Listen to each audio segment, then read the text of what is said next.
Við erum bara með háleit markmið að stofna mjög góða deild og deild sem ekki vanþörf á að stofna og hún á sem sagt að heita Sjúkraskrár- og skjaladeild Landspítala, SSD, skammstöfun.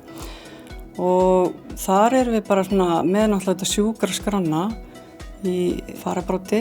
Það við erum að huga auka gæði, samtíma, rauntíma skráningu. Ritun náttúrulega að minnka, það verið að draga úr henni. Þannig að það að hvetja fólk til þess að skrifa í sjúkraskrá sjálf, þessi aðilar sem vinna við það. Stefnt að því að stofna Sjúkraskrár- og skjaladeild, SSD, 1. júní og það ýmis verkefni sem við þurfum að fara í fram að því og síðan bara í framhaldinu hvað við ætlum að gera til þess að raungera þessa nýju deild.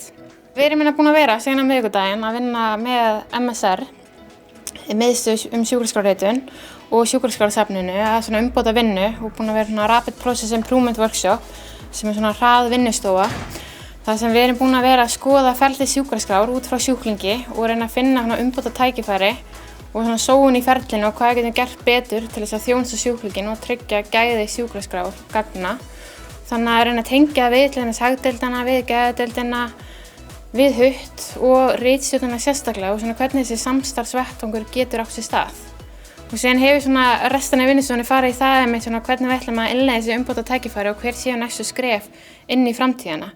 Nú náttúrulega stendur fyrir dyrum að fara að innleiða DRG fyrir spítalann sem náttúrulega mikil áhrif á starfsemina og við þurfum að taka okkur taki í því og við erum náttúrulega með heilbrigðisgagnafræðinga, ný stétt sem voru læknarritarar og orðið þessi stétt núna, flotta stétt sem líka búin að læra þá skjalastjórnun og það þarf að kenna og innleiða DRG þannig að nýtist sem best fyrir spítalann.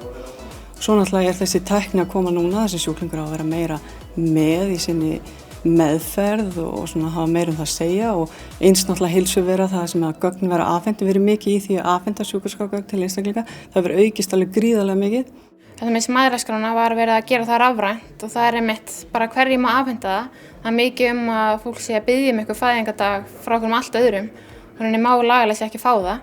Og síðan einmitt bara vinnulista lækna, það eru læknabréfin að þær eru að rita upp eftir diktatum frá læknum sem þurfa síðan að senda til læknanna og fá samþykkt. Þetta er rosalega mikið biðana og setja kóðun á þetta í staðan fyrir að þetta er heilbrigðisgagnafræðingar með menntun og sérþekkingu að það fá meira vald og valda eflaðan hóp og það hafi tækið tól til að taka ákvarðanir, setja sjúkdómsgreiningu sem vantar.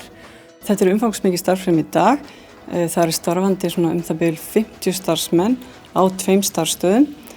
Í öðrum hlutunum í MSR í Kópavogi þar er verið að rita, það er nánasta ritun og svo náttúrulega DRG, einhverju nokkrar sem í kóðun og því.